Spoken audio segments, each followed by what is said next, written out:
Ini saudara, menurut saya video ini sangat nggak layak ya orang ini berbuat seperti ini ya. Coba Anda saksikan video ini ya. Pembongkaran. Hancur kan? Pembongkaran. Ini boleh. Iya.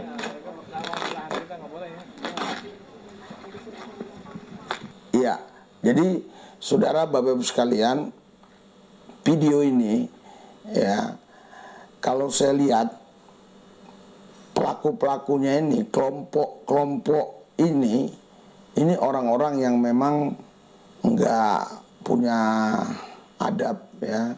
Bahkan menurut saya nggak punya rasa terima kasih, tidak rasa bersyukur. Orang sudah bantu dengan baik ya, orang sudah bantu dengan baik, sudah dibantu mereka ini ya oleh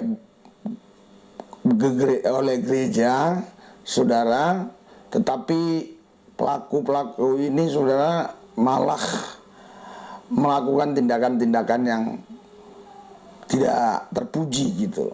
Ya itu gereja membantu, itu kan bukan satu orang, dan mungkin juga bukan hanya dari satu gereja itu, ada juga donatur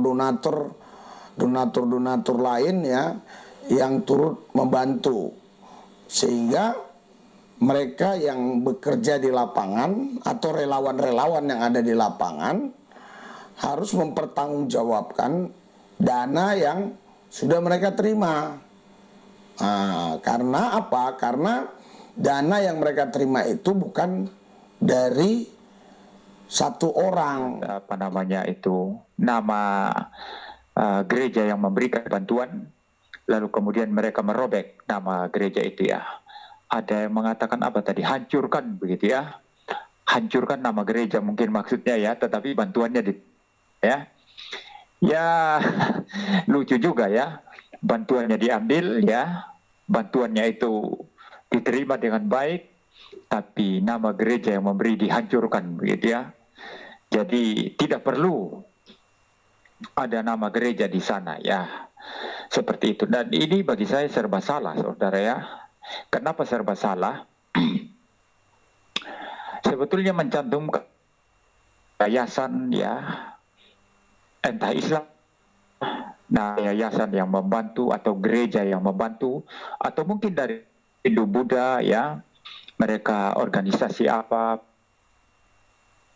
itu sebetulnya bagus ya. Bagus karena apa? Karena nanti kan orang akan melihat, oh ternyata orang Kristen ikut membantu, oh orang Hindu ternyata juga membantu, orang Buddha ternyata membantu, kan begitu saudara ya. Daripada di bantuan itu diberikan begitu saja ya, orang tidak tahu itu dari mana ya. Lalu kemudian nanti bisa jadi orang akan berkata, loh gereja kok tidak ikut-ikutan ya membantu ya. Ini dari Hindu, dari Buddha, dari Konghucu mana ini? Kok tidak ada bantuannya begitu kan? Kalau tidak jelas saudara, bisa jadi seperti itu ya. Dan ini sebetulnya mencantumkan nama lembaga, organisasi, perkumpulan, ormas atau apapun yang membantu itu bagus itu sebetulnya ya, sangat-sangat bagus saudara ya. Tetapi saudara, orang-orang ini malah tidak suka ya kalau gereja membantu. Ya ini makanya saya bilang serba salah. Kalau gereja tidak ikut membantu, nah orang akan mengkritik, mana gitu mah hanya di dalam saja ya, nggak pernah melihat masyarakat, nggak pernah keluar, nggak pernah bantu orang begitu ya. Orang Kristen ini eksklusif ya, sangat-sangat terkurung di dalam perkumpulannya sendiri, di gerejanya sendiri, tidak mau keluar ke masyarakat, tidak mau bantu-bantu orang susah. Nah itu kan saudara ya, ya otomatis begitu saudara ya. Kalau gereja dihapus, yayasan Kristen tidak kelihatan ada di sana ya, Yayasan Kristen di mana, perkumpulan Kristen di mana ya.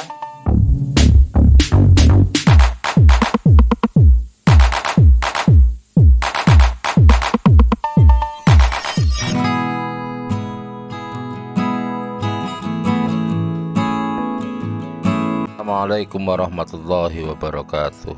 Berjumpa kembali di channel Cendekia Muslim.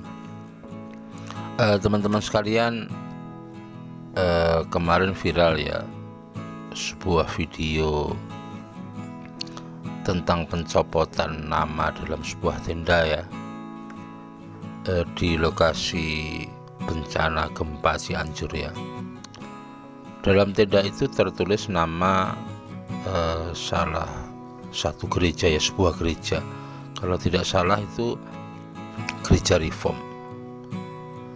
Dan pencopotan nama gereja Reform di tenda bantuan ini, bantuan untuk gempa di Cianjur ini, menjadi viral, kemudian mendapat tanggapan beragam dari beberapa kalangan ya. Kali ini ya yang aku tampilkan dari beberapa kalangan Kristen ya, di antaranya dari Risuli Lubis dan dari Pendeta Muri Walianto Matalu. Dalam pandangannya keduanya ya menyayangkan perobekan nama gereja di tenda bantuan tersebut, dengan argumentasi atau alasan bahwa pencantuman nama gereja itu dimaksudkan untuk bertanggungjawaban ke publik. Kemudian mereka juga menyatakan bahwa kejadian tersebut adalah hal yang lucu. Bantuannya diterima, nama gerejanya dalam tenda itu dirobek. Itu pendapat mereka, dan kemudian digoreng-goreng oleh banyak YouTuber Kristen ya, dianggap ini aksi intoleran. Tetapi kalau kita membaca sebuah berita di media online, menurut versinya polisi bahwa tindakan itu bukan tindakan intoleran. Bantuan tersebut tetap diterima, tetapi embel-embel atau perobekan nama gereja itu dimaksudkan agar misi kemanusiaan itu lebih ditonjolkan daripada nama-nama kelompok tertentu atau organisasi tertentu. Jadi diharapkan misi kemanusiaan atau bantuan-bantuan kemanusiaan ini tidak didasarkan pada atau tidak menonjolkan nama-nama sebuah ormas, apalagi membawa-bawa agama begitu. Intinya penjelasannya seperti itu versi dari pihak kepolisian. Kita sendiri kan bukan orang yang ada di lapangan, tetapi menurutku itu pun juga bagus. Jadi sebisa mungkin dalam memberikan bantuan kemanusiaan terhadap terjadinya sebuah bencana, itu yang lebih ditonjolkan itu adalah misi kemanusiaannya, atas dasar kemanusiaannya, tidak harus menonjolkan nama agama tertentu atau ormas agama tertentu begitu. Tetapi dicantumkan pun sebenarnya juga tidak apa-apa. Tetapi lebih baik pure misi kemanusiaan tanpa menonjolkan identitas pihak-pihak tertentu. Dan kalau orang-orang Kristen ya kemudian memprotes pencopotan itu, menganggap itu sebagai aksi intoleran, mungkin orang-orang Kristen juga harus memahami mungkin ada trauma psikologis dalam kalangan Islam ya terhadap sejarah gerakan misionaris di Indonesia, gerakan pemurtadan melalui bantuan-bantuan seperti itu. Bahkan dulu ada yang mengatakan ya Indomisasi dan lain sebagainya. Jadi ada sejarah panjang kenapa nama gereja begitu sensitif bagi orang-orang yang akan menerima bantuan, karena trauma psikologis dari warga Muslim ya, bahwa di situ itu ada misi-misi terselubung, ada misi-misi pemurtadan, ada misi-misi istilahnya ya gerakan misionaris begitu. untuk memindahkan akidah dari orang-orang Islam ke agama mereka begitu. Jadi ada sejarahnya. Mungkin ini salah satu alasan kenapa itu dicopot oleh warga yang ada di situ. Mereka khawatir bahwa bantuan ini tidak murni. Itu kekhawatiran yang harus dipahami. Efek dari adanya amanat agung, satu gerakan untuk menjadikan dunia ini beragama Kristen. Teman-teman sekalian, jadi ya sekali lagi itu bukan aksi intoleran menurut versi pihak kepolisian yang ada di sana. Dan sekali lagi menurutku ada trauma soal itu ya, kecurigaan bahwa dalam situasi seperti ini masih membawa gerakan misionaris. Dan kalau mereka konsisten dengan ajaran mereka ya, seperti dalam Matius 6 ayat 3-4 itu, di situ disebutkan kok terhadap sedekah yang diberikan jangan sampai tangan kiri tahu terhadap apa yang dilakukan tangan kanan.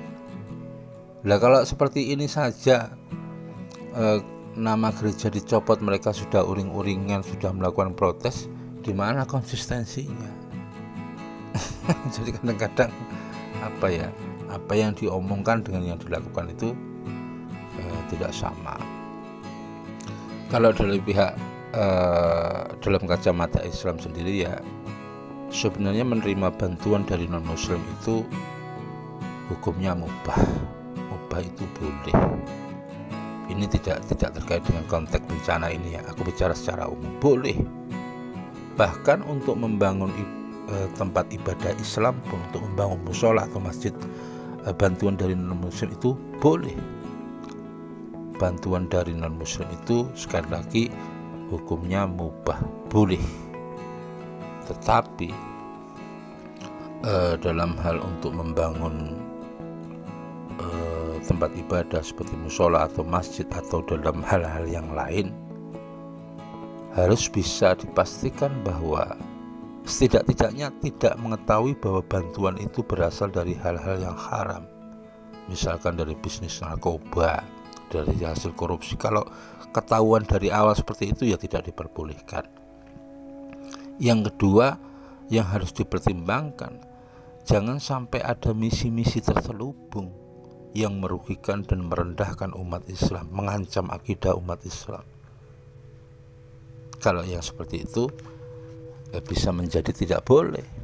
Jadi sekali lagi hukumnya itu mubah.